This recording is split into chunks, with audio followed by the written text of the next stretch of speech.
அஸ்ஸலாமு அலைக்கும் வரஹ்மத்துல்லாஹி வபரகாத்துஹு. அல்ஹம்துலில்லாஹி நஹ்மதுஹு வ நஸ்தஈனுஹு வ நஸ்தக்ஃபிருஹு வ நஊது பில்லாஹி மின் ஷுரூரி அன்ஃபுஸினா வ மின் ஸய்யிஆத்தி அமாலினா மன் யஹ்திஹில்லாஹு ஃபலா முதில்ல லஹு வ மன் யுத்லில்ஹு ஃபலா ஹாதிய லஹு. வ அஷ்ஹது அன் லா இலாஹா இல்லல்லாஹு வஹ்தஹு லா ஷரீக லஹு வ அஷ்ஹது அன்ன முஹம்மதன் அப்துஹு வ ரசூலுஹு. அம்மா பஅத். கண்ணியத்திற்குரிய எல்லாம் வல்ல அல்லாஹு ஜல்ல ஷானஹு தஆலாவின் நல்லடியார்களே, அல்லாஹுவின் அழகிய பண்புகள் என்ற இந்த ஜும்மா தொடர் உரையிலே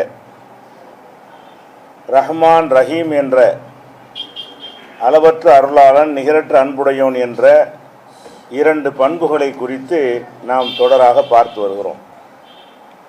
இஸ்லாத்தினுடைய சட்டத்திட்டங்களை எடுத்துக்கொண்டாலும், அதனுடைய கொள்கைகளை எடுத்துக்கொண்டாலும், அதனுடைய கோட்பாடுகளை எடுத்துக்கொண்டாலும், அவற்றிலெல்லாம் இந்த ரஹ்மான் என்ற பண்பு உள்ளே மறைந்திருப்பதை நாம் காண முடியும் என்பதைத்தான் கடந்த சில வாரங்களாக நம்ம பார்த்து வருகிறோம்.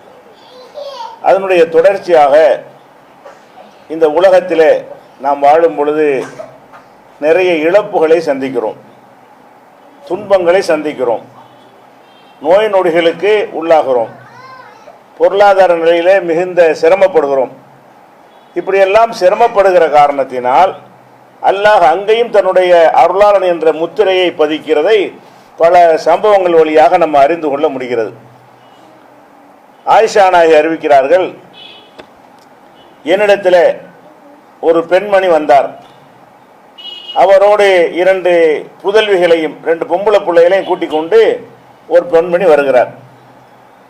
வந்து ஏதாவது யாசகம் கேட்கிறார். சாப்பாட்டுக்கு ஒன்றுமே இல்லை, ஏதாவது கொடுங்கள் என்று அவர் ஆயிஷா நாயிட்ட கேட்கிறார்.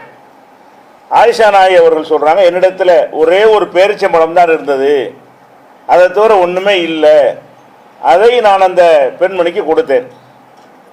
அவர் என்ன செய்தார் என்று கேட்டால், அந்த ஒரு பேரிச்சம்பழத்தை வாங்கி இரண்டாக பீத்து ரெண்டு பொம்பளை பிள்ளைகளுக்கும் தலா ஒரு துண்டை கொடுக்குறாங்க. இந்த அம்மா வந்து சாப்பிடவே இல்லை. அப்போ பசித்து வருகிறார்கள், ஒரு பேரிச்சம்பழத்தை கொடுக்குறோம், அதை ஒரு மூன்றாக பிரித்து அவங்க கொஞ்சம் வைத்துக் கொள்ளலாம், ஒரே ஒரு பேரிச்சம்பழம் தான் இருக்குது, அதை ரெண்டாக பிரித்து தன்னுடைய மகளுக்கு கொடுக்குறாங்க. இதை சாப்பிட்டு போயிட்டாங்க. பிறகு நபிகள் நாயகம் ஸல்லல்லாஹு அலைஹி வஸல்லம் அவர்கள் வீட்டுக்கு வந்த உடனே ஆயிஷா நாயகி வந்து இதை சொல்கிறாங்க ரசூலுல்லாஹ்ட்ட. இந்த மாதிரி ஒரு அம்மா யாசகம் கேட்டு வந்தாங்க, ரெண்டு பெண் குழந்தைகளோடு வந்தாங்க, என்னிடத்தில் ஒன்றும் இல்லாத காரணத்தினால் ஒரு பேரிச்சம்பழம் தான் இருந்தது, அதை அவங்களுக்கு கொடுத்துட்டேன். அந்த அம்மா சாப்பிடாம அதை ரெண்டாக பிரித்து அந்த குழந்தைகளுக்கு கொடுத்து விட்டு அவங்க பட்டினியாக இருந்து போயிட்டாங்க. இந்த செய்தியை சொல்கிறாங்க. அப்போ ரசூல் ஸல்லல்லாஹு அலைஹி சொல்கிறாங்க, மணிபு துளிய மின் ஹாதிஹில் பனாத்தி பிஷையின், இந்த பெண் பிள்ளைகளை கொண்டு யாராவது சோதிக்கப்படுவார்களே ஆனால் குன்னலகு சித்திரம் என்னார், இந்த பெண் குழந்தைகள் அவரை நரகத்திலிருந்து தடுக்கிற ஒரு திரையாக ஒரு தடையாக ஆவார்கள் இப்படின்னு ரசூல் ஸல்லல்லாஹு அலைஹி வஸல்லம் சொல்றாங்க. இது புகாரியில் 1418வது ஹதீஸில் இடம்பெற்றிருக்கிறது. இதில் உள்ள விஷயம் என்னவென்று சொன்னால், அந்த வந்த பெண்மணிக்கு எந்த ஆதரவும் இல்லை. கணவர்லாம் இருந்தால் அவர் கவனிச்சிருப்பார். கணவர் இல்லாமல், கவனிப்பதற்கு பெற்றோர் இல்லாமல் ஒரு தாய் தான் இந்த ரெண்டு பொம்பளை பிள்ளையும் வைத்து கொண்டு கவனிக்கிறார்.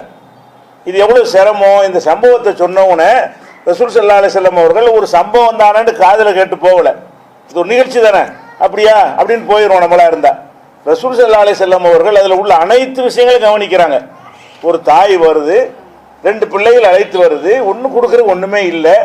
அப்போ கிடைக்கிற அந்த ஒரு பேரிச்சம்பழத்தை ரெண்டாக கொடுக்கறதா இருந்தால் எவ்வளவு சிரமப்பட்டு அந்த பெண் குழந்தைகள் அந்த தாய் வளர்க்குது, இந்த பெண் குழந்தைகளால் அந்த தாய் எவ்வளவு சோதனைக்கு உள்ளாக்கப்பட்டிருக்கிறது என்பதையெல்லாம் ரசூல் ஸல்லல்லாஹு அலைஹி வஸல்லம் அவர்கள் கவனத்துக்கு கொண்டு வர்றாங்க. கொண்டு வந்து சொல்றாங்க, இவ்வளவு கஷ்டப்பட்டு வளர்க்குறீங்கல்ல, ஆண் குழந்தை என்றால் அவங்க சிரமம் வளர்த்துருவார்கள் கஷ்டம் இல்லாமல். பெண் குழந்தைகள் என்று சொன்னால் அதை வளர்த்து ஆளாக்குவது ரொம்ப பெரிய சிரமம் என்ற காரணத்தினால் அப்போ ரசூல் ஸல்லல்லாஹு அலைஹி வஸல்லம் சொல்றாங்க, இந்த பொம்பளை பிள்ளைகளை வைத்து கொண்டு சிரமப்பட்டு கஷ்டப்படுறீங்க என்று சொன்னால் இதன் காரணமாகவே அல்லாஹ் என்ன செய்யறான், நரகத்திற்கு நம்ம போக இருந்தால் இதை கொண்டு தடுத்து விடுகிறான். நம்ம நரகத்துக்கு போற அளவுக்கு நம்முடைய மார்க் குறைவாக இருக்கிறது. சொர்க்கத்துக்கு போற அளவுக்கு மார்க் இல்லை. அப்ப நரகம்தான் என்கிற ஒரு நிலைமை வரும் பொழுது இதை ஒரு அமலாக, இது ஒரு பெரிய காரியம் இல்லை. கஷ்டப்படுறது, சோதனை செய்வது தொழுகு மாதிரி உள்ளதா, நோன்பு மாதிரி உள்ளதா, ஜக்காத்து மாதிரி உள்ள ஒரு விஷயமா, இறைவனுக்கு அர்ப்பணிக்கிற ஒரு விஷயம் ஏதாவது இருக்குதா? அவங்க பெத்த பிள்ளைய அவங்க கவனிக்கிறாங்க, சிரமப்பட்டு எல்லாரும் கவனிக்கிற சாதாரண ஒரு நடைமுறை தான். ஆனாலும் நம்ம இவர்களுக்கு ஒரு சோதனை கொடுத்திருக்கிறோம், ஒரு சிரமத்தை கொடுத்திருக்கிறோம், அந்த சிரமத்திற்காக மற்றவங்களுக்கு கொடுக்காத சிரமத்தை கொடுத்திருக்கிறோம் என்று சொல்லும் பொழுது அல்லாஹ் என்ன செய்யறான், அதுக்கு ஒரு கூடுதல் கருணையை காட்டுறான். ஒரு அமலும் இல்லாம ஒன்றும் இல்லாம இருந்தா கூட நீ நரகத்துக்கு தான் போவா என்கிற நிலையில் இருந்தா தான் இந்த வார்த்தையை சொல்ல முடியும். நரகத்துக்கு செல்வதற்கு அது தடையாக இந்த குழந்தைகள் ஆவார்கள். அப்ப இந்த தாய் தந்தையர்கள் கஷ்டப்பட்டு பிள்ளைகளை வளர்க்குறாங்க, மற்றவங்களுக்கு கொடுத்த பொருளாதார வசதி உங்களுக்கு இல்லை, எந்த வருமானமும் இல்லை, ரொம்ப சிரமப்பட்டு தான் வளர்க்குறாங்கன்னு சொன்னா ஒவ்வொரு வினாடியும் அது எவ்வளவு துன்பப்படுவார்கள் தெரியும். அந்த துன்பத்தை எல்லாம் அல்லாஹ் என்ன செய்யறான், கவனத்தில் கொண்டு இதுக்காக உனக்கு சொர்க்கம், இதன் காரணமாக நரகத்துக்கு போகாம உன்னை நான் தடுப்பேன், இந்த பிள்ளைகளை அதற்கு காரணமாக ஆக்குவேன் என்று அல்லாஹ் சொல்லுவா. அல்லாஹுடைய அந்த முடிவை நபிகள் நாயகம் ஸல்லல்லாஹு அலைஹி வஸல்லம் அவர்கள் நமக்கு சொல்லுகிறார்கள் என்று சொன்னால் இது அல்லாஹ்வுடைய கருணை தெரியுதா இல்லையா? தொழுகை, நோன்பு, ஜக்காத்துன்னு இறைவனுக்காக அர்ப்பணித்து இறைவனை கதின்னு கிடந்து அவங்களுக்கு சொர்க்கத்தை கொடுத்தால் அதை புரிந்து கொள்ள முடிகிறது. இதை கடவுள் அவனுக்கு செஞ்ச ஒரு காரியத்திற்காக வேண்டி கூலியை கொடுக்குறான், இது அவனுக்கு ஒரு காரியமே செய்யலை. நம்ம பிள்ளைய நம்ம வளர்க்குறோம், சிரமப்பட்டு வளர்க்குறோம். சிரமப்பட்டு ஏன் வளர்க்குறோம்? நமக்கு அந்த அளவுக்கு பொருளாதார சக்தி இல்லை, அரவணைக்கு ஆள் இல்லை, ஆதரவுக்கு யாரும் இல்லை. இப்படி தனித்து விடப்பட்ட ஒரு நிலையில கஷ்டப்பட்டு நீங்கள் வளர்க்குறீங்களே, அதுல எல்லாம் என்ன பார்க்கறான்னு கேட்டா மற்றவங்களை எல்லாம் நீ ஒழுங்கா தொழுதியா அமல் செஞ்சியான்னு பார்க்கிற ஒரு இறைவன் இந்த கஷ்டப்படுறாங்களே அவங்களுக்கு வேற பார்வை. உங்களை சிரமப்படுறீங்கள அதுவே உன்னை நரகத்திலிருந்து உன்னை காப்பாற்றும். அப்ப அல்லாஹ் எதுல எல்லாம் கருணை வச்சிருக்கான்னு பாருங்க. அளவற்ற அருளாளனாக அல்லாஹ் இல்லாவிட்டால் இதற்காக உங்களுக்கு சொர்க்கத்தை தரணுமா? இது நரகத்திலிருந்து உங்களை தடுக்கணுமா? தடுக்க தேவையில்லை. ஏன் தடுக்கிறது என்று சொன்னால் நாம ஏற்றுக்கொண்டிருக்கிற அல்லாஹ் ரப்புல் ஆலமீன் என்ற இறைவன் அளவில்லாத கருணை உள்ளவனாக இருக்கிறான், நிகரில்லாத அன்புடையவனாக நம்ம மீது அடியார்கள் மீது நிகரில்லாம அன்பு உள்ளவனாக இருக்கிறான் என்பதும் இதற்குள் அடங்கி இருக்கிறார். அதனாலதான் சொல்ல முடியுது. அல்லாஹ்வை பற்றி ரசூல் ஸல்லல்லாஹு அலைஹி வஸல்லம் அவர்கள் அளவற்ற அருளாளன் என்று புரிந்து வைத்திருக்கிற காரணத்தினால், அப்படித்தான் அல்லாஹ் வஹி மூலம் அவர்களுக்கு கற்றுக் கொடுத்திருக்கிற காரணத்தினால் தான் இந்த சம்பவத்தை பார்த்தவன அந்த பெண்ணுடைய சிரமம் ஞாபகத்துக்கு வருகிறது, அந்த பெண்ணு படுற கஷ்டம் ஞாபகத்துக்கு வருகிறது. உடனே இதுக்கு என்ன தீர்வு? அந்த பெண்ணு கூட ஆறுதல் சொல்வதற்கு இல்லை, அவங்கள்ட்ட கூட இதை சொல்லலை, மனைவிட்டு தான் சொல்றாங்க. எதுக்காக வேண்டி? இறைவனுடைய இந்த கருணையை எடுத்து சொல்வதற்கு தான். அந்த பெண்ணிடத்தில் சொன்னா கூட ஆறுதலுக்குன்னு வச்சுக்கலாம். அவங்க வந்தாங்க போனாங்க, சம்பவம் முடிந்து போய் விட்டது. இதை யாரிடத்தில் சொல்கிறார்கள்? மனைவிடத்தில் சொல்கிறார்கள். இவங்களுக்கு எந்த ஒரு ஆறுதலும் கொடுக்க அவசியமே இல்லை. அப்ப எதுக்காக இதை சொல்றாங்க? இதிலிருந்து இறைவனை பற்றி தெரிஞ்சுக்கிறங்க, இறைவனுடைய கருணையை புரிந்து கொள்ளுங்கள், அவன் எல்லையில்லாத கருணை உள்ளவன் என்பதை காட்டுவதற்குத்தான் நபிகள் நாயகம் ஸல்லல்லாஹு அலைஹி வஸல்லம் அவர்கள் இதை சொல்றாங்க. இன்னொரு ஹதீஸ்ல ரசூல் ஸல்லல்லாஹு அலைஹி சொல்றாங்க, மன் ஆல ஜாரியத்தைனி ஹத்தா தப்லுகா, இரண்டு பெண் பிள்ளைகளை வைத்துக் கொண்டு ஒருவன் சிரமப்படுவானேயானால், ரெண்டு பொம்பளை பிள்ளை வைத்துக் கொண்டு என்ன செய்யறான்? என்ன பொம்பளை பிள்ளை என்ன வளர்த்த ஆளாக்கு ரொம்ப கஷ்டம் இல்லாம சிரமம், அப்படி சிரமப்படுவானேயானால் ஜா யௌமுல் கியாமத்தி, கியாமத்து நாள்ல வருமா?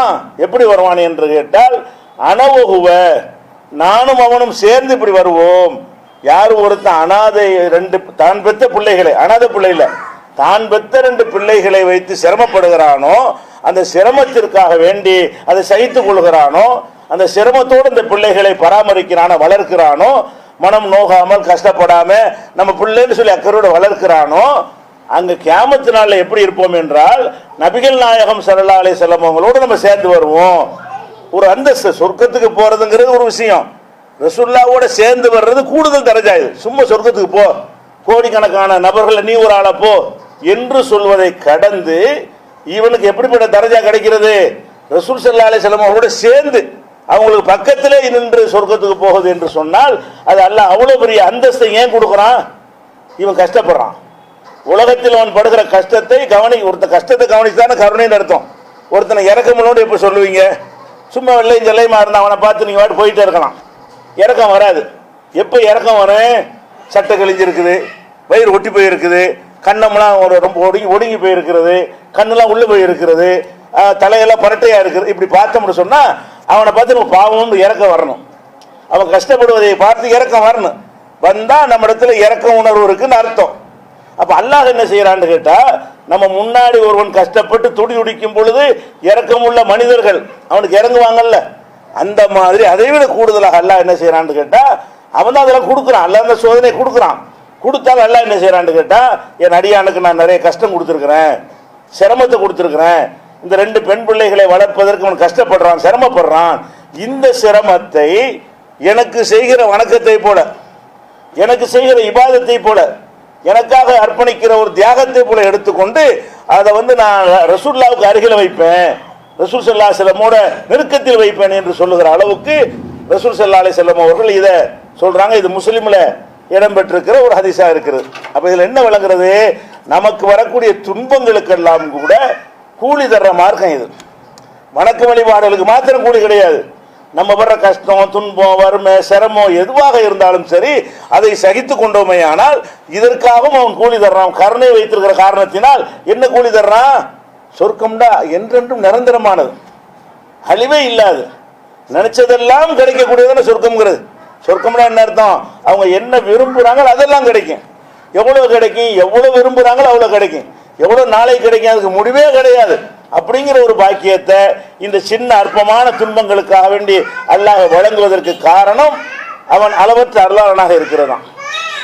அதே மாதிரி நபி ஸல்லல்லாஹு அலைஹி வஸல்லம் சொல்றாங்க, ஐயுமா இம்ராத்தின், இது துன்பங்களை சகிக்கிறது. நம்ம குடும்பத்தில் மரணங்கள் ஏற்படுது, அது ஒரு துன்பம் தானே. குழந்தைகளை வைத்து கஷ்டப்பட்டு வளர்க்கிறது காசு பணம் சம்பந்தப்பட்ட ஒரு விஷயம், அந்த தேவைகளை நிறைவேற்றக்கூடிய ஒரு விஷயமா இருக்கிறது. அதே நேரத்தில் ஒருத்தனுக்கு பிள்ளைய கொடுத்து எல்லாம் எடுத்துட்டான் சின்ன வயசுலேயே. அப்போ சின்ன வயசுலேயே இந்த குழந்தைகளை பறி கொடுத்தார்களே ஆனால் அவர்களுக்கு ரொம்ப பெரிய பாதிப்பாக இருக்கும். ஒரு குழந்தை உண்ட வேணுங்கிறதுக்காக அவ்வளோ கஷ்டப்படுறாங்க, குழந்தை இல்லை என்றால் அதற்காக எவ்வளவு வேண்டுதல் பண்ணுறாங்க, குழந்தை வேணும் என்பதற்காக எத்தனை விதமான சிகிச்சைகளை எல்லாம் அவர்கள் செய்கிறார்கள். இல்லை என்று சொன்னால் அதை நினைத்து இடிந்து போய் உட்கார்ந்து விடுகிறார்கள். அப்படி இருக்கும் பொழுது ஒரு குழந்தை பாக்கியம் என்பது ஒரு பெரிய ஒரு பாக்கியம். அது ஒரு மனிதன் லேசில் இழந்தா சகித்து கொள்ள மாட்டான், அப்படியான ஒரு பாக்கியம். அப்போ அந்த மாதிரி குழந்தையும் கொடுத்து விட்டு அது நல்லா என்ன செய்யறான், வரிசையா 3 குழந்தை, ஒரு குழந்தைய கொடுக்குறான், அது மூத்தா போச்சு. இன்னொரு குழந்தை அதுவும் மரணித்து விட்டது, இன்னொரு குழந்தை அதுவும் மரணித்து விட்டது. இப்படி 3 குழந்தை வரிசையா மரணிச்சுன்னு வைங்க, அவன் சொர்க்கத்துக்கு போறது கன்ஃபார்மு. ரசூல் ஸல்லல்லாஹு அலைஹி சொல்றாங்க, ஐயுமா இம்ராத்தின், எந்த ஒரு பெண்ணாவது மாத்தலகா சலாசத்து மினல் வலதி, அவளுக்கு 3 பிள்ளைகள் மரணித்து விட்டார்களேயானால் கானு ஹிஜாப மினன்னார், அந்த 3 பிள்ளைகளுமே நரகத்திலிருந்து தடுக்கும் திரையாக ஆகிவிடுவார்கள். இந்த 3 பிள்ளைகளை மரணிச்ச ஒரு பொம்பளை இருக்கிறா, வரிசையா 1 2 3 பிள்ளைகள் மரணித்து விட்டது. இது எவ்வளவு பெரிய பாதிப்பு, இது எவ்வளவு பெரிய மன கஷ்டம், எவ்வளவு பெரிய கவலை, எவ்வளவு பெரிய துன்பத்தை கொடுக்கும். அப்ப அந்த துன்பத்திற்கு அல்லாஹ் என்ன செய்யறான்னு கேட்டா, அது முடிஞ்சு போச்சு கதை, எல்லாரும் சாவ போறீங்க, இதுல என்ன இருக்குது, யாருக்கும் மரணம் வரத்தான் செய்கிறது என்று சாதாரண விட்டு விட்டு போய் விடலாம். அல்லாஹ் என்ன செய்யறான்னு கேட்டா, மற்றவனுக்கு கொடுக்கறதை விட இவனுக்கு கூடுதல் துன்பத்தை கொடுத்துருக்கணும். மற்றவனுக்கு பிள்ளையை கொடுத்து எடுக்கல, இவங்களுக்கு பிள்ளையை கொடுத்து எடுத்துட்டோம், அது கண்டிப்பா அவங்கள பாதிக்குது. அந்த கவலையை உணர்ந்த இறைவனா இருக்கிறதுனால, அதனால் எவ்வளவு கவலைப்படுவாங்க என்பது படைச்சவனுக்கு தெரியும். இவங்களோட அவங்களுக்கு அல்லாஹ்வுக்கு தெரியும். யார் கவலைப்படுறானோ அவனை விட அந்த கவலை அல்லாஹ் என்ன செய்வான், நன்கு அறிந்தவனாக இருக்கிறான், உணர்ந்தவனாக இருக்கிறான். அவன் என்ன செய்யறான், இந்த மாதிரி 3 குழந்தையை பறி கொடுத்துட்டியா, உனக்கு சொர்க்கம், நரகத்திலிருந்து அந்த குழந்தைகள் தடுக்கிற திரையாக ஆவார்கள் மரணத்துக்கு கூட. அப்போ ஒரு பெண்மணி எழுந்து கேட்கிறாங்க, ஓ இஸ்னானி, 3 பிள்ளைகளுக்குன்னு சொன்னீங்களே, 2 பிள்ளைகளை பறி கொடுத்தா, இந்த அம்மா அப்படி 2 பிள்ளைகளை மரணிக்க கொடுத்துருக்கும் போல இருக்கு. பொதுவாக ரசூல் ஸல்லல்லாஹு அலைஹி வஸல்லம் சொன்ன உடனே ஒரு பெண்மணி எழுந்து கேட்கிறாங்க, ஓ இஸ்னானி, அப்போ 2 பிள்ளைகளை மரணிக்க செய்து பறி கொடுத்து விட்டார், அவங்க நிலைமை என்ன அப்படின்ற உடனே ரசூல் ஸல்லல்லாஹு அலைஹி வஸல்லம் சொல்றாங்க, ஓ இஸ்னானி, 2 பேர் கொடுத்தாங்க. 3 முதல் சொல்றாங்க, 3 தான் பெரிய கவலைக்குரிய காரியம் ரசூலுல்லாஹ் சொல்றாங்க. அந்த அம்மா 2ன்னு கேட்கும் பொழுது அப்ப 2க்கு அதே கவலை இருக்கத்தானே செய்யும். 1 பறி கொடுத்தா 3 பறி கொடுத்தாலும் கவலை இருக்கத்தான் செய்யும். 2 பறி கொடுத்தாலும் பறி கொடுத்தது தானே, இழப்பு தானே அப்படின்னு சொல்லி 2 கேட்கும் பொழுது, ஓ இஸ்னானி, ஆமா 2 தான். அந்த ஹதீஸ்ல வருது. இன்னொரு ஹதீஸ்ல உலம் நஸ்வலுல் வாஹிது, ஒரு ஆளை பத்தி நாங்க கேட்காம விட்டுவிட்டோம், ஒரு ஆள் மரணித்தாள் என்று கேட்டிருக்கலாம். கேட்டா அதுக்கு ரசூலுல்லாஹ் என்ன பதில் சொல்லுவாங்கன்னு தெரியல. ஆனா கேட்கல, நாங்க ரெண்டுக்கு தான் கேட்டோம். மூணுன்னு சொல்லும் பொழுது ரெண்டு பேரை பறி கொடுத்தால் என்ன என்று கேட்கும் பொழுது ஓ இஸ்னானி, ரெண்டு பேருக்கும் தான். அப்ப ரெண்டு பிள்ளைகளை பறி கொடுத்தல் என்பது இபாதத்தா? அது ஒரு வணக்கமா? அது அல்லாஹ்வை புகழ்வதா? அல்லாஹ்வை தஸ்பீஹ் செய்யற காரியமா? அல்லாஹ்வுக்காக தியாகம் செய்யறவருக்கு ஒண்ணுமே கிடையாது. நம்ம எல்லாரும் மரணிக்கிற மாதிரி மரணிக்கிறாங்க, நோய்களால் மரணிப்பாங்க, வறுமையினால் மரணிப்பாங்க, ஏதோ ஒரு காரணத்தினால மரணிக்கிறாங்க. இது எல்லாருக்கும் ஒவ்வொரு துன்பம் வர்ற மாதிரி உனக்கு ஒரு துன்பம்னு போயிடலாம். ஆனா அல்லாஹ் என்ன செய்யறான், அந்த குழந்தைகள் பறி கொடுத்தவருடைய உள்ளத்தை பார்க்கறான்.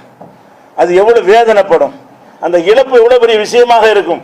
அப்ப எல்லாருக்கும் இல்லாம எனக்கு ஒரு இழப்பு கூட வந்துருச்சே என்று அவங்க துடிக்கும் பொழுது கவலைப்படாத, நான் அளவற்ற அருளாளன் இருக்கிறேன், இதுவே உன்னை சொர்க்கத்துக்கு சேர்ப்பதற்கு காரணமாக அமையும்.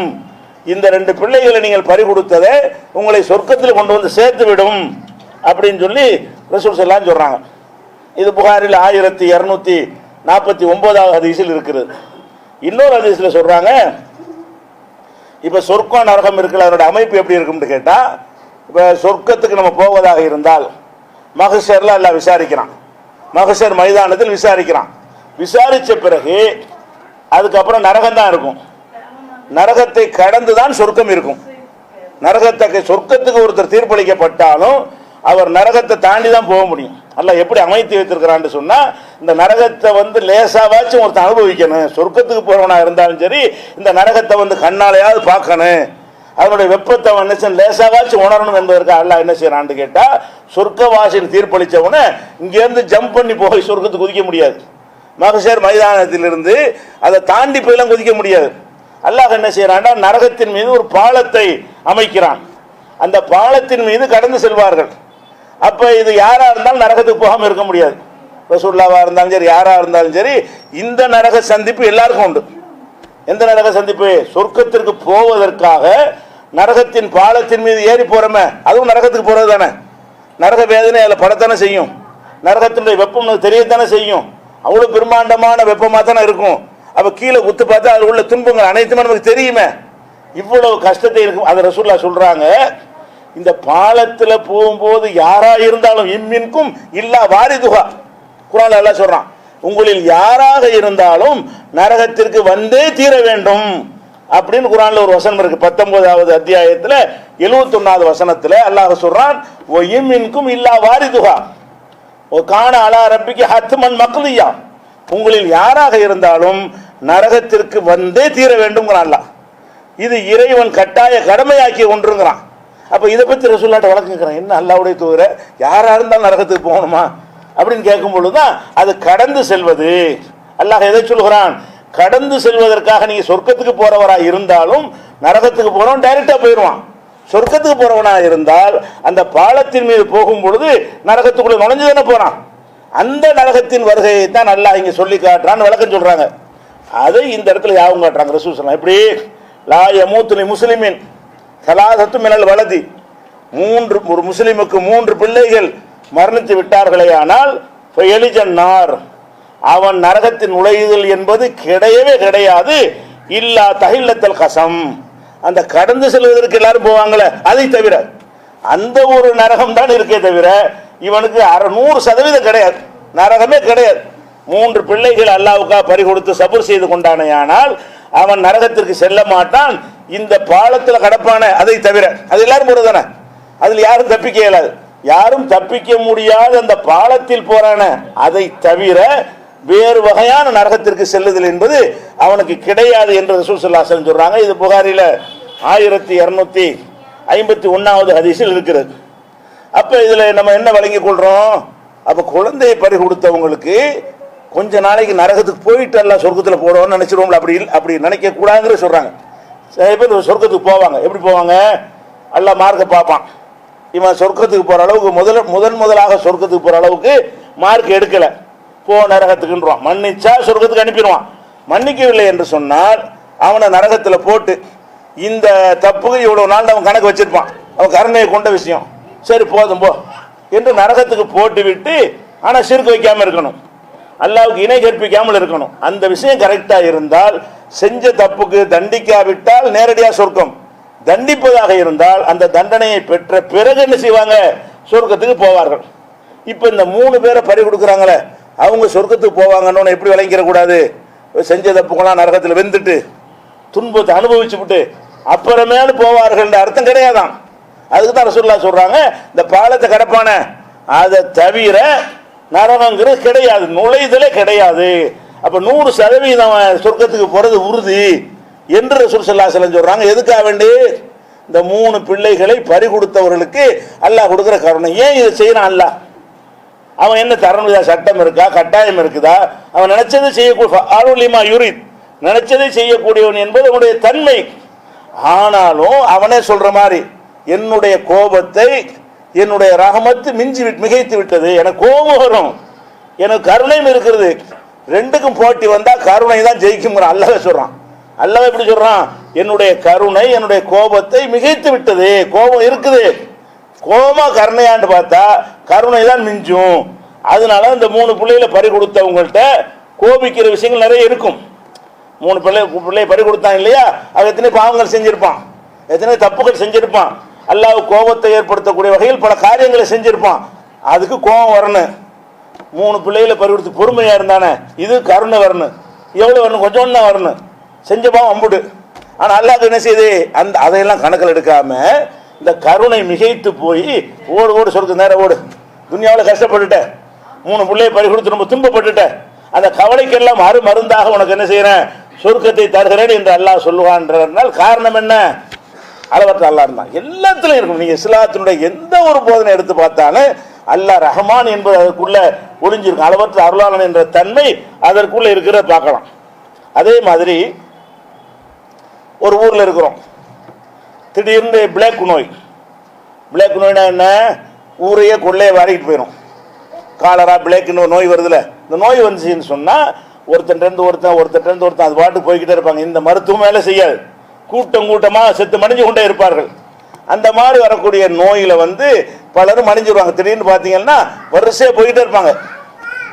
இதுக்கு என்னது, எல்லாரும் தான் போறாங்க, போயிட்டு போறாங்களே அப்படின்னு இல்லாம அல்லாஹ் என்ன செய்யறான்டா, ரசூலுல்லாஹ் சொல்றாங்க, தாவூனு ஷஹாதத்துன் லிகுல்லி முஸ்லிமின். இந்த பிளேக்கு காலரா போன்ற கொள்ளை நோய்டா என்னன்னு கேட்டா நிறைய அள்ளி போட்டு போறது. டெய்லி 1 2 3 4 போயிட்டு இருக்கும்ல, அதுக்கு பிறகு தான் கொள்ளை நோய்பாங்க. அதான் பேஜில் போறது, கால்ராவில் போறது, பிளேக்கில் போறதுங்கிறாங்களா. இந்த மாதிரியான நோய்கள்ல ஒரு கூட்டமா செத்துட்டு போறாங்கன்னு வைங்க. அதை பற்றி ரசூலுல்லாஹ் சொல்லும்போது சொல்றாங்க, அத்தாவூன ஷஹாதத்துன் லிகுல்லி முஸ்லிமின். இந்த பிளேக்கு காலராவில் மரணித்தல் என்பது ஒவ்வொரு முஸ்லிமுக்கும் அது ஷஹாதத்து, வீர மரணம். ஷஹாதத்துனா என்ன? ஷஹீதுங்கிறோம்ல, ஷஹீதுடைய மரணம். ஒரு யுத்தத்தில் போய் போருக்கு போய் மார்க்கத்துக்காக வேண்டி, தீனுக்காக வேண்டி, நியாயத்துக்காக வேண்டி யுத்தம் செய்கிறோம். அந்த யுத்தத்தில் போய் வெட்டுப்பட்டு குத்துப்பட்டு சாவுறது தான் ஷஹீது. நியாயமான காரணத்துக்காக அல்லாஹ்வுக்காக வேண்டி களத்தில் இறங்கி அடி வந்தாலும் உத வந்தாலும் சாவே வந்தாலும் நான் தயார் என்று சொல்லி போய் அதில் அவன் செத்தும் போயிடுறான், உயிரை தியாகம் பண்ணிடுறான். இது அவனா தேர்ந்தெடுத்து போறான். இந்த வீர மரணம் அடைகிறான அவன் மீது திடீர்னு அவன் மீது ஏற்படலை, அவனாத்தான் விரும்புகிறான், அவனாத்தான் நாடுகிறான், அவனாத்தான் பயணப்பட்டு போறான். போனா வெட்டு குத்தலாம் வரும், கஷ்டம் இருக்கும்னு தெரிகிறது, அதுக்கப்புறம் சாவும் வரும்னு தெரிகிறது. அப்படி போனவனுக்கு ஷஹீதுன்னா அது ஓகே, கொடுக்க வேண்டிய விஷயம்தான். அவனுடைய தியாகத்திற்கு கூடிட்டு வந்துடும். இவன் ஒண்ணுமே செய்யலையே, காலராண்டி இவனை கேட்ட வாங்கினா, இவன் பாட்டுக்கு ஊர்ல இருக்கிறான், நம்ம சாவணும்னு நினைக்கவே இல்லை, அல்லாஹ்வுக்கு உயிரை கொடுக்கணும்னு நினைக்கவும் இல்லை. அது அவனா தேடி அவன் விரும்பி அவன் நீயத்தை வச்சு ஆசைப்பட்டு இந்த காலரா பிளேக்லாம் வந்துச்சா? இவனுக்கு எந்த ரோலுமே இல்லை. இருந்தாலும் இன்னும் கொஞ்ச நாள் இருப்பான்னு நம்ம நினைப்போம்ல, போயிட்டான்ல, அல்லாஹ்வுடைய நாட்டப்படி தான் போறான். அவனுக்கு திடீர்னு போகும் பொழுது அவனுடைய உயிரை முன்கூட்டி எடுத்த மாதிரி ஒரு ஃபீலிங் வருதுல்ல, அதெல்லாம் வரும்போது என்ன செய்யறது, அவனுக்கு ஒரு கூலி அல்ல நிர்ணயிக்கிறான்னு. இந்த மாதிரி வந்துருச்சுன்னு சொன்னா அதுக்காக வேண்டி கவலைப்படாதீங்க. நமக்கு ஆறுதலா இருக்காது, செத்து போனவனுக்கு ஒன்றும் தெரியாது. இது நமக்கு என்ன ஆறுதலா இருக்கு, நம்ம அண்ணன் தம்பி மாமா மச்சான் யாராவது அப்படி போயிட்டாங்கன்னு சொன்னா சரி அல்லாஹ் அவங்க ஷஹாதத் அந்தஸ்து கொடுப்பான், ஆறுதல் அடைஞ்சிக்கிடுவோம். ஆனா அவனுக்கு என்ன கிடைக்கிறது, இவனே நம்ம எடுத்துட்டோம், கூட்டத்தோட கொள்ளை நோயில இவனை உயிரை கைப்பற்றிட்டோம், இவனுக்கு ஏதாவது செய்யணும். ஏன் செய்யணும், போராட விட்டுற வேண்டியதானே, ஏன் செய்யணும் நல்லா நினைக்கிறான். இவனை நம்ம ஒரு கஷ்டப்படுத்தி அந்த உயிரை வாங்கியிருக்கிறோம், ஒரு நோயினுடைய கொடுத்து அதன் மூலமாக இவனுடைய உயிரை எடுத்திருக்கிறோம், அது அவனை பாதித்திருக்கும். அவன் எவ்வளவு கனவுகள் வைத்திருப்பான், இன்னும் அது வாங்கலாம் இது வாங்கலாம் கல்யாணம் பண்ணணும் புள்ள குட்டி பிறன்னு அப்படி இத்தனையோ அவனுக்குன்னு கனவுகள்லாம் இருக்கும், எல்லாம் போச்சு புசுக்குன்னு போச்சு. இவ்வளவு எவ்வளவு கனவோட வாழ்ந்த ஒருத்தன் திடீர்னு போயிட்டான் என்று சொல்லும் பொழுது இவனுக்கு ஒன்றும் கொடுக்க தேவையில்லாட்டாலும் அவன் ரஹ்மானா இருக்கிறதுனால அதை ஷஹாதத்தாக்குறான். அல்லாஹ் ஷஹீதுடைய ஒரு அந்தஸ்துல எல்லாம் எடுத்துக்கொள்கிறான். நீ உயிர் தியாகி, நீ உயிர். ஆனா உயிர் தியாகினா யாருக்கு தெரியுமா? அதுக்கு ஒரு விவரம் இருக்குது. இது புகாரில் 2830 ஹதீஸ்ல இருக்கிறது. அதே புகாரில் 6619 ஹதீஸ்ல கொஞ்சம் விவரமாக இருக்குது. எப்படின்னு கேட்டா, ஒரு ஊர்ல காலரா வருது. காலரா வந்த உடனே பொதுவாக நம்ம காலரா வந்தா நம்முடைய மனசு என்ன சொல்லுவேன்? ஊரை விட்டு ஓடி போயிடுவோம். ஊரு பூரா காலரா வந்தால் என்ன செய்வோம்? ஊரை விட்டு ஓடி போயிடுவோம்னு என்ன செய்வோம்? ஓடி வேற ஊருக்கு போயிடுவோம், எல்லாம் குணமானோன்னு சேர்ந்துக்கிறோண்டு. அதை பற்றி ரசூலுல்லாஹ் சொல்கிறாங்க, ஒரு அடியான் ஒரு ஊரில் இருக்கிறான். இருக்கும் பொழுது அங்கே பிளேக்குனை வந்து விடுகிறது. எம்குஸ் ஃபீஹி லா யஹ்ருஜு மினல் பலதி, ஊரை விட்டு வெளியேறாமல் அங்கே அவன் தங்குகிறான். சாபிரன் முஹ்தசிபன், சபூர் செய்து கொண்டு அல்லாஹ்விடத்தில் நன்மை நடக்கட்டும், இந்த ஊரில் நம்ம இருக்கிறோம், இதுக்காண்டி பயந்து ஓடக்கூடாது என்று பொறுமையோடு இருந்து கொண்டானேயானால், யஅலமு அன்னஹு லா யுஸீபுஹு இல்லா மா கதபல்லாஹு லஹு, அல்லாஹ் எனக்கு விதித்தது தான் எனக்கு நடக்குமே தவிர வேற ஒன்றும் நடக்காது என்று நம்பி அதில் இருந்து விட்டானேயானால், இல்லா கானலஹு மிஸ்லு அஜ்ரி ஷஹீத், அவனுக்கு ஷஹீதுடைய கூலி கிடைக்கும். அப்ப யாரு கிடைக்கும்? அதை ஓடி போகாம எல்லாம் நடக்கட்டுப்பா, அங்க செத்துட்டு அங்க செத்துட்டு அங்க செத்துறான்னு வரும்போது ஓட சொல்லும். ஏத்த வீட்டில் 3 பேர், அந்த வீட்டில் 3 பேர் போயிட்டானோடனே நம்ம ஊரை விட்டு ஓடி போய் என்ன செய்வோம்? வேற ஊர்ல போயிடுவோம். அப்படி போகக்கூடாது. கால்ரா பத்தி ரசூலுல்லாஹ் என்ன எச்சரிக்கிறாங்க? ஒரு ஊர்ல கொள்ளை வந்து விட்டது என்று சொன்னால் அதை தேடி நீங்க போவாதீங்க. நீங்க இருக்கிற ஊர்ல நோய் இல்லை, பக்கத்து ஊர்ல அந்த நோய் வந்து கேள்விப்படுறீங்க, நான் போய் சந்திக்கிறேன்னு சொல்லிட்டு போகக்கூடாது. ஏன்? அது போனீங்க என்று சொன்னா நீங்க அதை போய் என்ன செய்யறது? போய் நீங்க தான் வாங்கிக்கிறது ஆகுது. அப்படி போகக்கூடாது. ஒரு ஊர்ல இருக்கும் பொழுது அந்த நோய் வந்துருச்சுன்னு சொன்னா அதை விட்டு வெளியேறாதீங்க. நம்ம இருக்கிற ஊர்ல இந்த நோய் வெளியே வந்துருச்சா வேற வேற நேரத்தில் போறாங்க, வெளியூருக்கு போய்க்கலாம். இந்த மாதிரி வரக்கூடிய நேரத்தில் போனால் நீங்க அல்லாஹ்வுடைய அந்த விதியை எதிர்த்து போற மாதிரி வருது. ஒரு ஊருக்குன்னு வந்து விட்டது என்று சொன்னால் அது போக உங்கள்கிட்ட இருக்கிற அந்த கிருமிகள் தொத்திட்டு போய் வேற ஊர்ல பரப்பி விட விட்டுருவீங்க. அது ஒண்ணு இருக்குல்ல, ஒரு ஊர்ல காலரா இருக்குன்னா அந்த ஊர்ல எல்லாருக்கும் அதனுடைய தாக்கம் பாதிப்பு இருக்கத்தான் செய்யும். நீ உன் ஊர்ல மட்டும் இருக்காம நீ பாட்டுக்கு 4 பேர் கிளம்பி அங்கிருந்து பக்கத்து ஊரான் போறான்னு வைங்களேன், அவனிடம் பட்ட அந்த கிருமிகள் அடுத்த ஊருக்கு போய் பரவுற மாதிரி ஆயிரும். அதனால ரசூல் ஸல்லல்லாஹு அலைஹி வஸல்லம் சில ஊர்ல என்ன செஞ்சாங்க, அந்த காலரா நேரத்துலலாம் ட்ரெயின்கள் போகும்போது நிப்பாட்ட மாட்டான் அரசாங்கத்திலேயே. சில காலரா, சில குஜராத் பகுதியில் காலரா வரும் பொழுது ரயில் போகும்போது எல்லா சட்டரையும் இறக்கி விட்டுருங்கள், துறக்காதீங்க, நான் ஸ்டாப் உள்ள ஸ்டேஷன் கூட நிற்காது. ஏன்? அந்த அந்த காத்துகள்ல எல்லாம் அந்த கிருமிகள் இருக்கும். அது ஓடுற ரயிலில் வந்து தொத்தி கொண்டால் நமக்கு வரும்னு நினைக்கிறான். அந்த அறிவியல் அடங்கி இருக்கிறது. ஒரு ஊரில் நீங்கள் காலரா இருக்கும்போது நீங்கள் வாழ்ந்தீங்கன்னு சொன்னால் அதை விட்டுட்டு என்ன செய்யக்கூடாது? ஓடி போகக்கூடாது. அவனுக்கு தான் இது. சும்மா அதை வெறுத்துட்டு போகிறவனு கிடையாது. அப்படி ஷஹீதுடைய அந்தஸ்து எல்லாம் கொடுக்குறான். அதே மாதிரி ரசூல் ஸல்லல்லாஹு அலைஹி சொல்கிறாங்க, அஷ்ஹுதாவு ஹம்சத்துன், உயிர் தியாகிகள் 5 பேர் இருக்கிறாங்க. நம்ம ஒருத்தனை வாங்கி வச்சிருக்கிறோம். யார் ஒருத்தன்?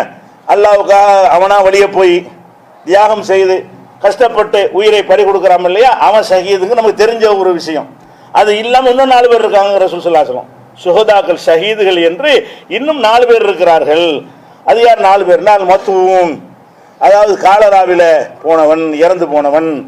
ஒல் மபுத்தூன், வயிற்றுப்போக்குனால் இறந்து போனவன். ஒல் கர்க்கு, ஏதாவது தண்ணியில மூழ்கி செத்து போயிட்டான். ஏதோ வேடிக்கையா போய் குளத்தில் இறங்கினா, கடல்ல இறங்கினா, பொசுங்க ஆளு இழுத்துட்டு போயிடுச்சு, ஆள மூழ்கி செத்து போயிட்டான். ஒரு சாஹிபுல் ஹதம், இப்படி நின்றுட்டு இருக்கிறோம், டப்புன்னு செவர் இழிஞ்சு என் மேலே விழுந்துருச்சுன்னு வைங்க, திடீர்னு செத்து போயிடுவோம். அப்போ ஒரு சுவர் இடிந்து, கட்டிடம் இடிந்து, பூகம்பத்திலாம் போறாங்கல்ல, அந்த மாதிரியான இடிபாடுகளில் சிக்கி சாவுறவன், இடிபாடுகளில் சிக்கி சாவுறவன், தண்ணியில மூழ்கி சாவுறவன், காலராவில் சாவுறவன், வயிற்றுப்போக்கில் சாவுறவன் எல்லாம் ஒரு ஷஹீது பி சபீலில்லாஹ். 5வதாக அல்லாஹ்வுடைய பாதையில ஷஹீதாவன். மொத்தம் 5 பேரு. 5 பேர் சொல்லும் பொழுது ஒருத்தன் ஃபீ சபீலில்லாஹ், அல்லாஹ்வுடைய பாதையில ஷஹீத் ஆகிறவன், அவனும் ஷஹீது தான். அவன் இல்லாம இந்த மாதிரி இதெல்லாம் கரெக்டா ஈமான் கரெக்டா இருக்கணும். அது முக்கியமான ஷரத்து என்னது? அல்லாஹ்வை பற்றிய நம்பிக்கை அமல் விஷயத்தில் முன்ன பின்ன இருந்தாலும் அல்லாஹ்வை பற்றிய நம்பிக்கையில ஈமான்ல அந்த தௌஹீதுல ஏகத்துவ கொள்கையில் இல்லாட்டி அவங்க போகவும் முடியாது, சொர்க்கத்திற்கு செல்லவே முடியாது. அந்த ஈமான் இறை நம்பிக்கை கரெக்டாக இருக்குமே. ஆனால் அப்படிப்பட்டவர்கள் காலராவில் போயிட்டாங்களா, அல்லாஹ் அவருக்கு சொர்க்கத்தை ஷஹீது அந்தஸ்தை கொடுக்க போறான். வயிற்றுப்போக்கில் போயிட்டாங்களா, ஷஹீத் அந்தஸ்தை கொடுப்பான். இடிஞ்சி விழுந்து செத்துட்டாங்களா, அவங்களுக்கு ஷஹீதை கொடுப்பான். மூழ்கி செத்துட்டாங்களா, இதெல்லாம் புகாரில் 2829வது ஹதீஸில் இருக்கிறது. இப்படி நபிகள் நாயகம் ஸல்லல்லாஹு அலைஹி வஸல்லம் அவர்கள் உலகத்தில் நம்ம படுகிற துன்பங்கள், நமக்கு ஏற்படுற இழப்புகள், கஷ்டங்களுக்கெல்லாம் அல்லாஹ் எவ்வளவு அந்தஸ்து தர்றான்னு பாருங்க. சொர்க்கத்தை தர்றேன்னு ஒரு அந்தஸ்து, ரசூலுல்லாஹ்க்கு பக்கத்தில் நீ பாண்டு ஒரு அந்தஸ்து, சொர்க்கத்துக்கு போறத தடையாக நரகத்துக்கு போகிற குழந்தைகள் தடுக்கும் அப்படிங்கிற ஒரு அந்தஸ்து. இது ஷஹீத் அந்தஸ்து. இது என்ன அந்தஸ்து? உயிர் தியாகிக்கு என்ன கொடுப்பான்ல, நபிமார்களுக்கு அடுத்து அவங்களுக்கு தான். நபிமார்களுக்கு அடுத்த நிலையில் யார் இருப்பார்கள் என்று கேட்டால் ஷஹீதுகள் தான் இருப்பாங்க. ஏன்னா அவங்க தான் பெரிய தியாகி. நபிமார்கள் அல்லாஹ்வால் தேர்ந்தெடுக்கப்பட்டவங்க, அதை விட்டுருங்க. மற்றவங்களை எடுத்துக்கொண்டோமே ஆனால் அதிகமான அந்தஸ்து யாரு கிடைக்கும் என்றால் உயிர் தியாகி கிடைக்கும், ஷஹீது கிடைக்கும், இவங்களுக்கு கிடைக்கும். இது எதை கொண்டு கிடைக்குது? இவன் என்ன தியாகம் பண்ணா? கருணை கொண்டு தான் கிடைக்கிறது. எதனால் இது கிடைக்கிறது? அவன் கருணை பண்றான். போல இடிஞ்சு செத்தா உனக்கு நான் கூலி தரேன், நீனாவை தேர்ந்தெடுத்த, நீனாவை போய் உயிரை கொடுத்த, நீனாவை போய் அல்லாஹ்வுக்காக உயிரை அர்ப்பணிக்கிற நீயத்தை வைத்த, ஒண்ணுமே இல்லையே, உனக்கு தர வேண்டியது இல்லையே அப்படின்னு கணக்கு பார்த்தா அவன் அருளாளன் இல்லைன்னு ஆயிரும். அல்லாஹ் என்ன செய்யறான்? அளவற்ற அருளாளன் இருக்கும் பொழுது இவன் ஒன்றும் செய்யலை தான், நம்ம தானே திரும்பி மரணத்தை கொடுத்துருக்குறோம், அவன் எவ்வளோ ஆசைகள் கனவுகள்லாம் இருக்கு, கூட்டு சொர்க்கத்தை என்று அல்லாஹ் என்ன செய்யறான்னு கேட்டால் அந்த கருணையின் வெளிப்பாடாக இவங்களை எல்லாம் சொர்க்கத்தையும் கொடுத்து தரஜாவையும் அதிகப்படுத்துறான். ஷஹீத் என்கிற ஒரு அந்தஸ்தையும் அல்லாஹ் கொடுக்கிறான் என்று பார்க்கிறோம். இன்னும் அளவற்ற அருளாளன் என்பதற்குள்ள நிறைய விஷயங்கள் அடங்கி இருக்கிறது. இன்ஷா அல்லாஹ் அடுத்தடுத்த வர பார்க்கலாம்.